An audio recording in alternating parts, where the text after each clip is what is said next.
Bertemu kembali dengan saya di Inspirasi 70 untuk pembelajaran fisika.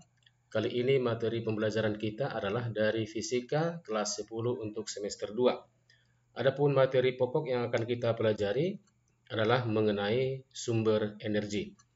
Baik, mari kita perhatikan pembelajaran berikut ini. Kita perhatikan dulu sebagai pendahuluan. Bagian yang pertama adalah sebagian besar sumber energi utama atau primer untuk konversi energi listrik pada pembangkit listrik masih menggunakan sumber energi tak terbarukan seperti minyak bumi, batu bara, dan gas alam. Kemudian, sumber-sumber energi tersebut menghasilkan zat dalam jumlah yang banyak dapat mencemari atau merusak alam. Solusi terbaik untuk masalah tersebut adalah mempercepat pengalihan sumber energi tak terbarukan menjadi sumber energi terbarukan yang lebih ramah lingkungan. Baik, kita akan masuk pada pokok pembahasan mengenai sumber energi. Energi merupakan suatu hal yang tidak dapat diciptakan dan dimusnahkan, namun dapat diubah atau dikonversi ke bentuk energi yang lain.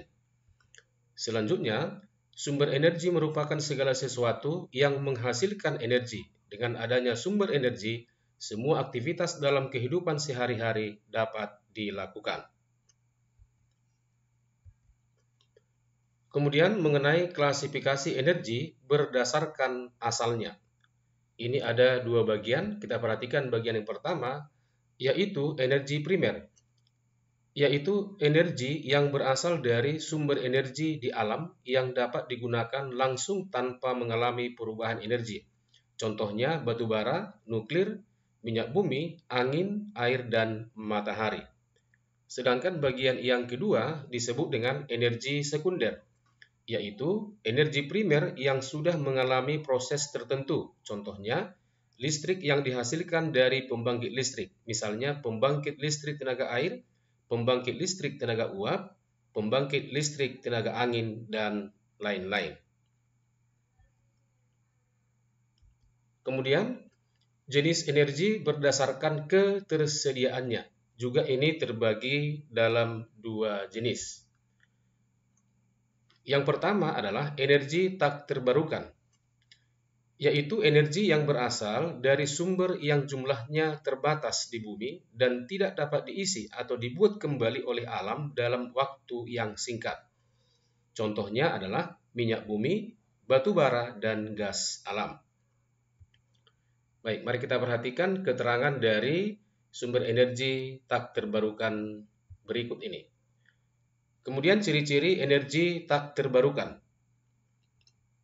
Yang pertama adalah durasi pembentukan tidak sebanding dengan durasi pemanfaatannya. Durasi menghabiskan sumber energi tak terbarukan bisa lebih cepat dibandingkan dengan durasi pembentukannya. Ciri yang kedua adalah jumlah energi tak terbarukan terbatas. Yang ketiga, memiliki izin ketat untuk memanfaatkannya. Selanjutnya, kita perhatikan energi tak terbarukan dalam hal ini adalah minyak bumi. Sebagai keterangannya, minyak bumi adalah campuran kompleks senyawa organik yang mudah terbakar dan berasal dari jasad renik, sisa-sisa tumbuhan, serta hewan yang tertimbun selama berjuta tahun. Sisa-sisa organisme tersebut mengendap di dasar bumi, kemudian tertutupi lumpur, lalu seiring waktu sisa organisme tersebut berubah menjadi sedimen. Selanjutnya, setelah itu, sisa-sisa organisme mengalami penguraian menjadi minyak bumi karena adanya tekanan dan suhu yang tinggi. Unsur utama dari minyak bumi adalah hidrogen dan karbon. Pembentukan minyak bumi membutuhkan waktu jutaan tahun. Terdapat peran bakteri anaerob sebagai pengurai sisa-sisa jasad renik. Bakteri anaerob mengurai sisa-sisa jasad renik sehingga terbentuk minyak bumi. Berikutnya adalah keterangan untuk energi tak terbarukan, dalam hal ini adalah batu bara. Batu bara merupakan salah satu bahan bakar fosil yang terbentuk dari batuan sedimen yang berasal dari sisa tumbuhan pada masa prasejarah. Selanjutnya, senyawa hidrokarbon yang dapat dibakar memiliki bentuk fisik seperti batu dan berwarna hitam. Unsur utama batu bara terdiri dari hidrogen, karbon, dan oksigen. Terbentuk melalui proses pembatubaraan atau qualification. Pada proses ini terjadi penggabungan proses biologi, kimia, dan fisika. Setiap batu bara ditentukan oleh 3 faktor, yaitu suhu, lama waktu pembentukan, dan tekanan. Selanjutnya, dalam bidang industri, pemanfaatan batu bara dibagi menjadi 2 jenis, yaitu yang pertama, coking coal, yaitu batu bara yang dimanfaatkan sebagai bahan baku proses peleburan baja dan besi. Yang kedua, thermal coal, yaitu batu bara yang dimanfaatkan untuk pembangkit listrik. Berikutnya adalah keterangan untuk energi tak terbarukan mengenai gas alam. Gas alam atau gas bumi merupakan sumber energi yang tersusun atas campuran hidrokarbon dengan cadangan terbesar setelah batu bara dan minyak bumi. Gas alam berasal dari mikroorganisme, hewan, dan sisa-sisa tumbuhan yang berada di bawah tanah selama berjuta tahun. Jika dibandingkan dengan sumber energi fosil lainnya, gas alam memiliki tingkat polusi yang paling rendah karena memiliki intensitas karbon yang rendah.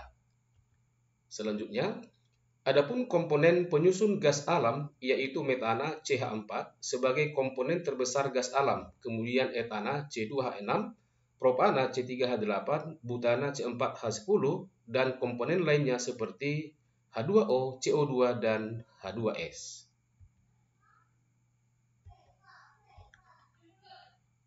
Kemudian bagian yang kedua adalah energi tak terbarukan.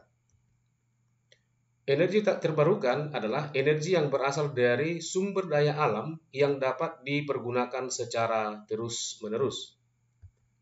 Kemudian sebagai contoh dari energi terbarukan adalah 1. Energi matahari, 2. Energi angin, 3. Energi air, 4. Biomasa, 5. Gelombang laut, dan 6. Pasang surut. Kemudian kita perhatikan ciri-ciri dari energi terbarukan. Ciri pertama adalah ramah lingkungan, yaitu tidak menghasilkan emisi karbon atau polutan lainnya yang merusak lingkungan.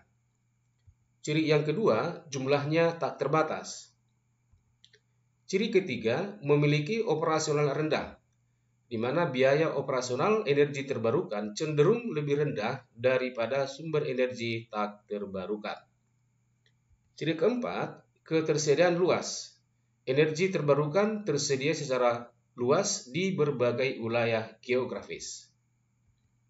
Ciri kelima, variabel dan intermiten, yaitu beberapa energi terbarukan seperti energi matahari dan angin bersifat variabel dan intermiten.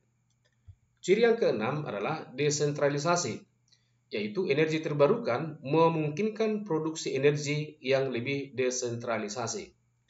Sedangkan ciri yang terakhir adalah ciri yang ketujuh, inovasi teknologi berkelanjutan, di mana sektor energi terbarukan ditandai dengan inovasi teknologi yang cepat dan berkelanjutan.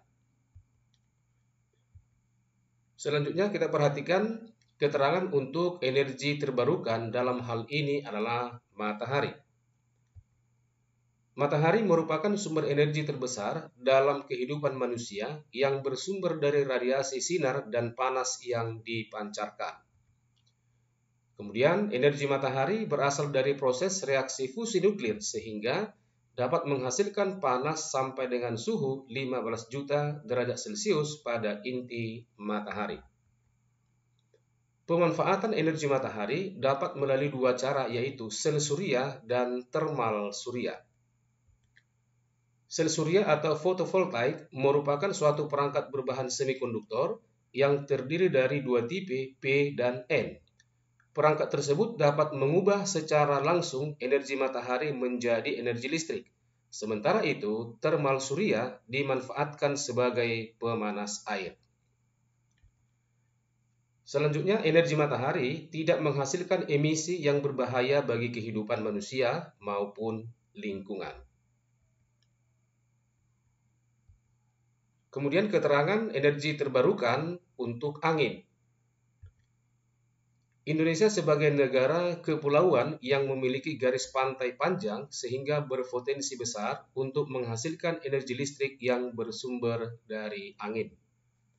Selanjutnya, dalam proses konversi energi angin menjadi energi listrik, aliran angin dimanfaatkan sebagai penggerak baling-baling atau rotor.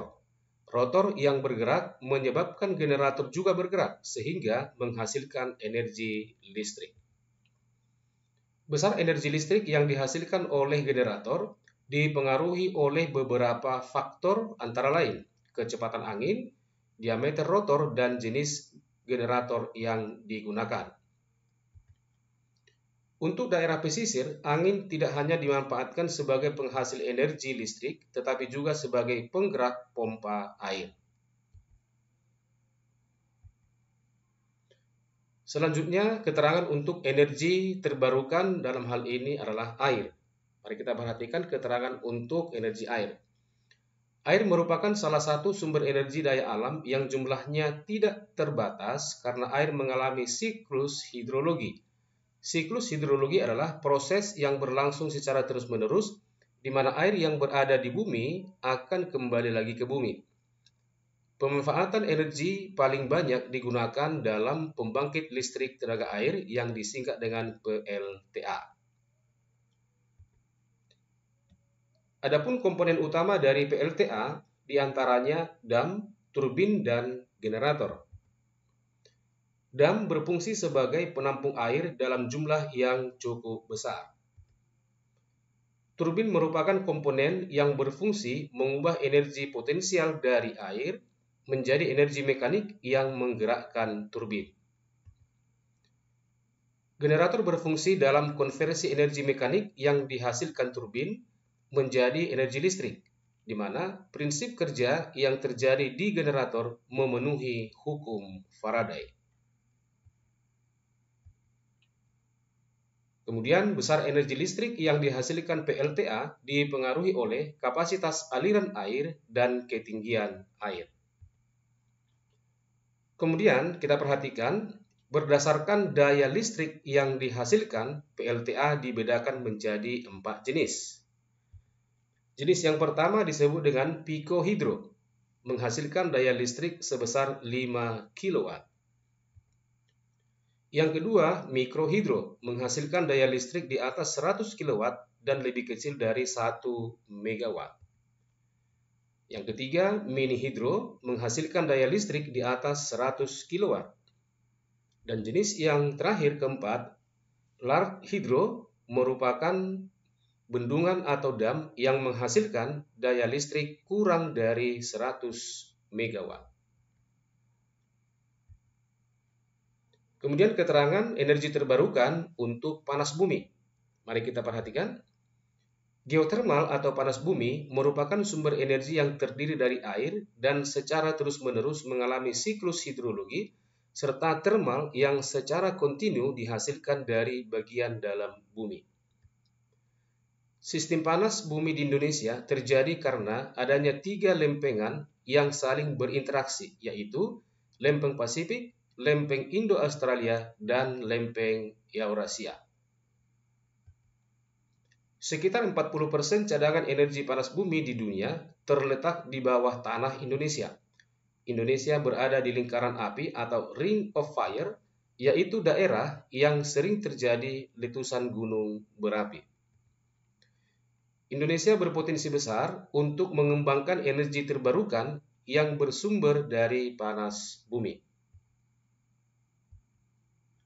Kemudian energi panas bumi dimanfaatkan pada pembangkit listrik tenaga panas bumi yang disingkat dengan PLTP. Prinsip kerja PLTP adalah uap yang keluar dari pengeboran air. Air tersebut dialirkan melalui pipa untuk menggerakkan turbin yang sudah dihubungkan dengan generator. Selanjutnya dari generator, energi panas bumi dikonversi menjadi energi listrik. Yang terakhir adalah keterangan untuk energi terbarukan yaitu bioenergi. Bioenergi adalah sumber energi yang berasal dari bahan baku organik. Bioenergi menghasilkan 3 jenis sumber energi, yaitu biomasa, biofuel, dan biogas. Salah satu bentuk bioenergi yang terus dikembangkan adalah biofuel, yang merupakan sumber energi yang dihasilkan dari biomasa. Demikianlah pembelajaran kita mengenai sumber energi untuk fisika kelas 10. Semoga bermanfaat. Sampai bertemu pada kesempatan selanjutnya.